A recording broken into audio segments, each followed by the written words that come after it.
Hello chess friends and welcome to your Out of Chess channel and welcome back to the US Chess Championship in 2024. We're now in the round 8 of this amazing chess event, and from this round I've sorted out an amazing gameplay by Hans Niemann against Abhimanyu Mishra.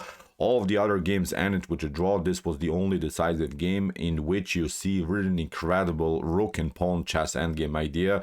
Rook and pawn chess endgames, I think, are so tough. They, as I mentioned before, have its own rules. And in this game, I think we'll have two critical moments. And maybe if you want to practice rook and pawn chess endgames, I'll pause the video and then you try to see the best ideas for both sides. So really crazy things happen. So put your seatbelts on and enjoy in a beautiful gameplay by two young players between Hans Niemann and Abhimanyu Mishra. So with the white pieces, Hans opened with the move e4, e5, knight to f3, knight to c6, bishop to c4, the Italian opening, bishop to c5, the Giuoco piano. We have calcing by Hans, knight to f6 by Abhimanyu Mishra, and now d3, fixing everything. Here also black cements the position in the center with d6, and now c3 with the preparation, then later maybe to hit the center with the move d4. We have calcing, rook to e1, bishop to b6, and now h3, h6. Pretty standard ideas of the Giuoco Pianissimo. We are now in the classical variation, and both players of course are not allowing some dangerous stuff with bishop to g5 or with bishop to g4.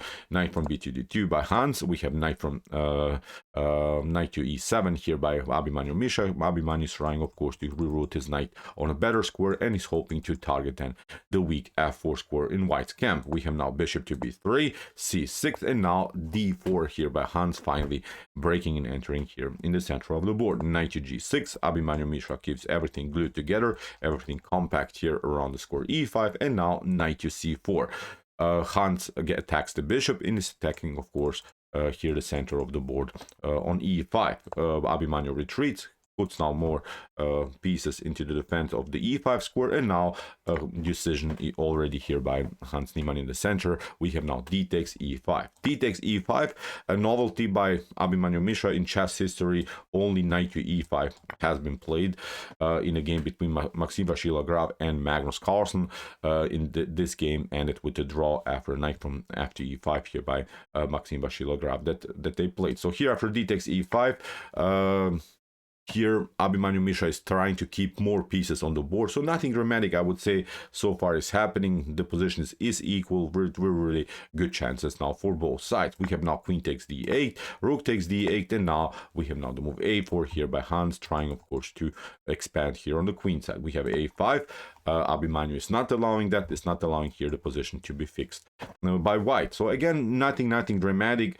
Nothing really spectacular is going on. Both players have, I think, issues with their pawns in the center of the board. Both of them are isolated. Both of them, of course, are object of the attack by their opponents. We have now knight to a3 by Hans, rook to b8. Here Abhimanyu is trying to now expand with the move b5, and now bishop to c4, bishop to d7. Again, Abhimanyu is preparing now the move b5, and now a good move, I would say, by Hans. He's not allowing his bishop to be attacked, and in some lines he could also try g3, bishop to g2, and then he would maybe connect finally this bishop to this pawn on e4, and then he could play freely maybe with this dark square bishop. The dark square bishop has to be developed now by white.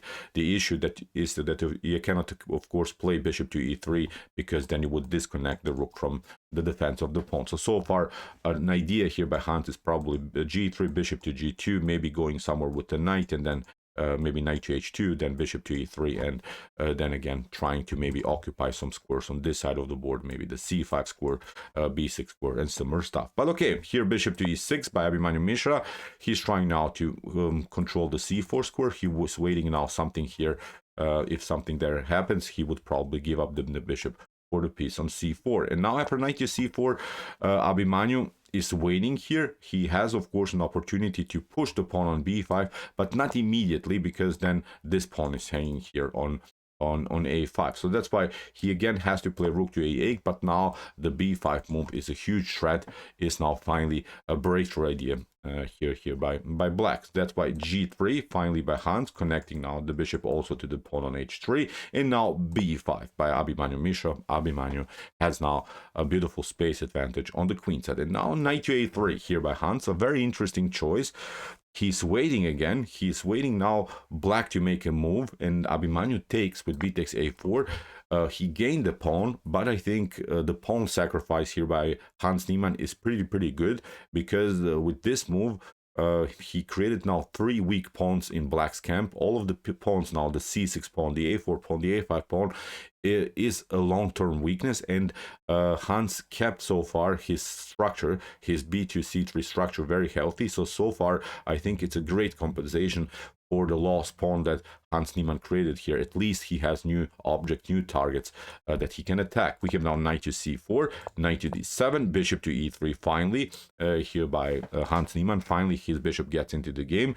Bishop takes c4, bishop takes c4, and now bishop to b6 here. Abhimanyu Mishra gave up his bishop pair, and he's trying now also to get rid of white's bishop pair. He's trying now finally to trade off the dark square bishops and go maybe into slightly favorable endgame with 2 knights against the bishop and a knight. But Hans is not allowing it, keeps his still bishop pair on the board. Knight to c5, h4, with the idea to play h5 and then hitting the pawn on e5.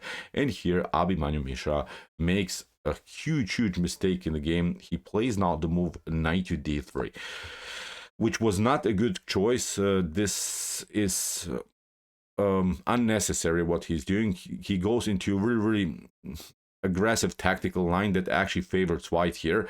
A better choice is to again keep it very positional with bishop to c7. Even if h5 happens, still you have protected your e5 pawn.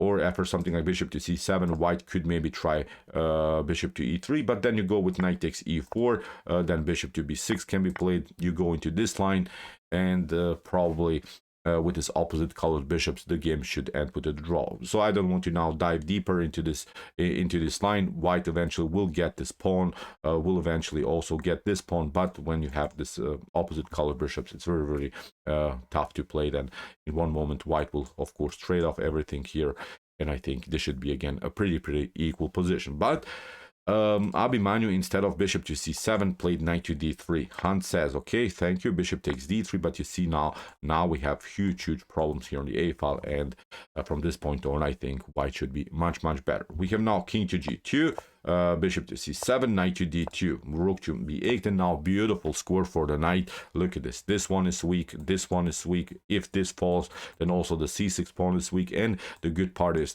that Hans is controlling still the b2 pawn, even though this pawn is attacked by the rook activity of Abhimanyu Mishra. Nothing dramatic can happen, and from really it's a beautiful now position to play with the white pieces. Knight to f8 here by Abhimanyu Mishra, rook takes a4. We have now rook to b5, bishop to e3, and the good part is that the knight on c4 still can stay here, is still connected to the b2 pawn. You cannot attack this knight with your rook because the bishop is now controlling that. And now, of course, obviously what Hans is trying to do is to play rook to a1 and then putting more pressure against this weak pawn on a5. So very good play so far by Hans Niemann. Knight to e6. Now comes this idea. Abhimanyu retreats, and now h5, which was maybe a tiny little unnecessary move here by Hans to create himself a weakness on h5. Maybe he should have just gone with your king here, controlling maybe the b2 pawn further with playing somehow the move king to c2, and then you go for this pawn and it's pretty solid. So maybe this was a better choice. h5, okay, is playable, but you see now that in one moment this pawn will become also a strategic disadvantage now for white. After h5, rook to b8, king to f3. Of course, Hans is going now towards the queen side. He's trying, of course, first of all to keep his b2 pawn protected, and then he's going for the a5 pawn. We have now king to d3. Now comes this idea, king to c2, but you see now that really the move h5 was unnecessary, although Hans will gain a pawn, but very then a different position than to play now for both sides. Knight takes a5, bishop to a5, rook to a5. We have now rook takes a5, rook takes a5, king takes h5, and okay, king to e5. That was probably here Hans Niemann's calculation. He still gets an extra pawn, but the issue a little bit here, still it's a much better position for white, and the engine evaluates this position as +2. With this whole h5 move in the beginning, you allowed here actually your opponent to activate the king. Now Abhimanyu Mishra has a much better king in this endgame, so maybe slightly, as I said, inaccurate line here by Hans, but he still has this beautiful 2 versus 1 pawn majority, and still I would say, of course, a much better position, of course, for white. We have now rook to f5. Hans is not allowing here Abhimanyu to get the king closer. We have f6, b4, rook to d8, and now c4, trying, of course, to create here a passer. Very good endgame idea here by Hans. We have now the move h5, king to c3, rook to d6. Here Abhimanyu goes for the e4 pawn, and now finally king to d4. The king is close enough to the action, can protect now, of course, the center of the board. g5, king to e3, h4. You see now Abhimanyu created also a very dangerous pawn here, rook to f4, king to g5, and now comes the first critical moment of the game. Here I would also, to participate in the game, pause the video and try to see now here the best idea for white. What would you do now in this particular endgame? And here in this moment, Moke and Niemann messed it up and allowed Moke and Niemann didn't play the best move and allowed here Abhimanyu Mishra to get back into the game. So what's now the best solution here for white? Take your time. You see how tough really rook and pawn chess endgames are.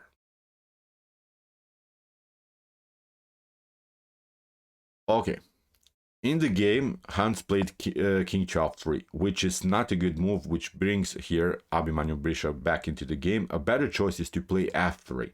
You keep your king in the center of the board, you keep your king very active, and if something like h3 happens, then you have this one, rook to g4, king to h5, then we play rook to g8, and even if you try something like f5, first of all, we deliver check, and the issue is that black doesn't have access to the g4 square, will eventually step back, and now you pick up this one, okay, maybe black can also pick up this one, but now with 2 extra pawns, this should be completely winning here for white. So instead of this move f3, Hans played king to f3, but this is not good because now Abhimanyu Mishra found a beautiful idea how to make a draw here. After king to h5, rook to g7, look at this, now h3, great move, allowing here even Moke and Niemann to pick up the pawn on h2, but now this pawn is weak, and now the whole advantage that Moke and Niemann had here is not such a good advantage anymore, because now Abhimanyu Mishra can pick up this pawn, and you'll see now, although white is up pawn, the king is here close enough to the action. White cannot attack this position. Black can defend this everything here, and has now an equal game. The engine gives here 0.0 chances now for both sides. Great endgame technique here by Abhimanyu Mishra to get back into the game. We have now to move f3, f5, great move. You cannot pick it up, of course, because of the activity by the rook. King to f4, Abhimanyu Mishra gets closer with the rook. Look at this. Hans cannot protect it, and now after king to e5, rook, we have f takes e4, rook takes c5, and king to d6 again. This should be a pretty equal game, but this is not over. Here Hans is trying to battle. After rook to a5, Hans pushes now the pawn further. Now suddenly Hans has the better king in this rook and pawn endgame. We have now c5, e6, we have c4, and now rook to g2, king to f5. A huge mistake here by Abhimanyu Mishra, which is not a good choice. You have to play here king to f6. That's the only move that you can play in order to stay in the game. And then after something like rook to f2, you get again the king as much as you can closer to this pawn on e6. And now, for instance, if e7 happens, you still have this opportunity to deliver checks. You're delivering checks. If in one moment white is trying to get the king towards the queen side, still nothing dramatic can happen because the rook is holding this end. This is now obviously a completely drawish position. But instead of this move king to f6, Abhimanyu Mishra played king to f5, which is not good. Now Hans is pushing the pawn further, and now Hans found a beautiful endgame idea here. Here after move now rook to a8, the winning idea is rook to f2. Look at this, king to e6, but now rook to f8. The rook is supported by the pawn, although the pawn is attacked, and in this particular position, Abhimanyu Mishra resign. There's nothing that can be done, of course. You can just pick up the pawn here, and this is obviously again a completely winning endgame here for Hans. So Hans got a little bit lucky here because of this bad move by Abhimanyu Mishra in the end. But you see, rook and pawn chess endgames, really, really different chess almost here. With this tiny little nuances, what to do, when to attack, when to deliver check, when to push the pawn, when not to push the pawn, when to go with the rook behind, when to go with the rook sideways like Abhimanyu Mishra did, so when to get the king closer. So many ideas are present in rook and pawn chess endgame. So it was really a beautiful, instructive chess endgame by these two top grandmasters. So with this win, Hans Moke Niemann settled himself on the second place, but still Fabiano Caruana is unstoppable here. Fabi has half of the point more than Hans Niemann, but has also played one game less, so nothing dramatic can happen. Hans Moke Niemann already lost one game against Ray Robson yesterday, and now I think if nothing dramatically changes, that Fabiano Caruana will be the winner of the US Chess Championship in 2024. Okay, I hope that you enjoyed this game. I really enjoyed it a lot. Interesting endgame ideas here by these two top players. If you want to see some other commented chess games here on my YouTube chess channel, check out our playlist. And if you want to see maybe some more aggressive, sharp, tactical games, check out our commented chess games played by computers, where we analyze some beautiful AI games. Here's also the link to the playlist. And if you like this content, hit the subscribe button. See you soon with some more videos, and what do we say in the end? Chess is the best, of course.